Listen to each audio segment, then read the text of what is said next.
Un des tout premiers lieux classés au patrimoine mondial de l'UNESCO, à quelques encablures de Dakar, l'île de Gorée mesure moins d'1 km², mais c'est sans doute l'un des lieux au monde les plus chargés d'histoire. Suivez nos guides érudits, Patrick Fandiot, Clément Di Roma et Tristan Lepay. Au son des tambours, un air de musique traditionnelle dont l'écho résonne au-dessus de Gorée. Une île mémoire qui vit au rythme de l'histoire.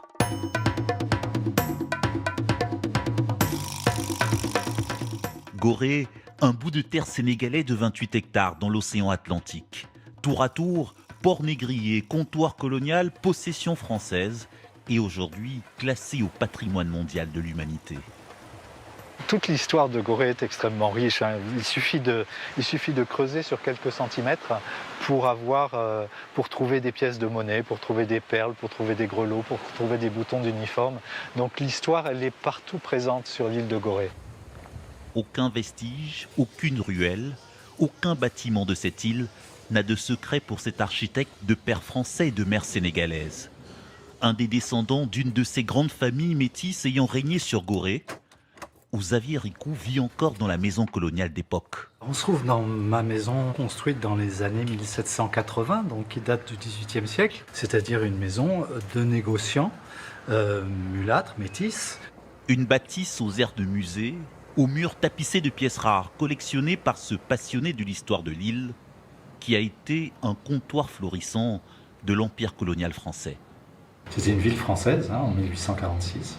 Gorée était pratiquement le seul point de l'Afrique le plus près de l'Amérique et en même temps c'est un port protégé. C'est vraiment là que les navires pouvaient accoster sans risquer de se fracasser sur des brisants ou de s'échouer sur des bancs de sable. Une position stratégique utilisée lors du tragique commerce d'esclaves du 15e au 19e siècle. Sur l'île, une autre demeure coloniale devenue ici le symbole de cette traite négrière.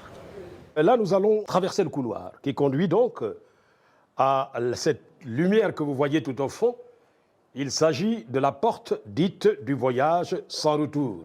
La porte du non-retour, ultime étape avant l'embarquement des esclaves pour les Amériques. Aujourd'hui, les historiens débattent toujours de l'ampleur réelle de la traite négrière à Gorée. Mais pour le conservateur de cette maison, l'essentiel est ailleurs, garder la mémoire de l'île. Il y a lieu de conserver ce lieu de mémoire, parce que c'est la seule réparation qui vaille, faire en sorte que la mémoire des victimes soit préservée. Amener les uns et les autres à reconnaître la part qu'ils ont eu à prendre dans la commission du forfait. La mémoire, patrimoine des 1300 habitants de l'île. 4, 3. Des familles parfois installées ici depuis des générations, comme celle de Maurice, notre guide à la découverte d'un autre Gorée méconnu. Je suis né dans cette île, comme les jeunes, donc ils connaissent que la mer comme activité. Donc c'est soit la natation, soit la plongée, soit la chasse aux crustacés. La chasse sous-marine, un hobby pour le jeune plongeur spécialiste de la pêche au fusil harpon. Donc une fois la gâchette lâchée, si c'est bien visé, on a le poisson. Direction le sud de Gorée, un spot de plongée pour pêcheurs sous-marins aguerris. Sous l'océan, d'autres vestiges de l'histoire, tels de célèbres épaves de navires qu'il faut contourner. Voilà, c'est cette bouée-là qui fait le repère de l'épave. Donc c'est un bateau danois qui fait 120 mètres de long. C'est cette épave que tout le monde connaît parce qu'elle est la seule qui est liée à l'histoire de Gorée et particulièrement de la Deuxième Guerre mondiale. Des ruines de cargos ou des reliques supposées de bateaux négriers devenus des refuges pour la faune sous-marine. On a de la carpe rouge, du mérou brun, du mérou blanc. Des fois, on a du barracuda. C'est dû à sa biodiversité.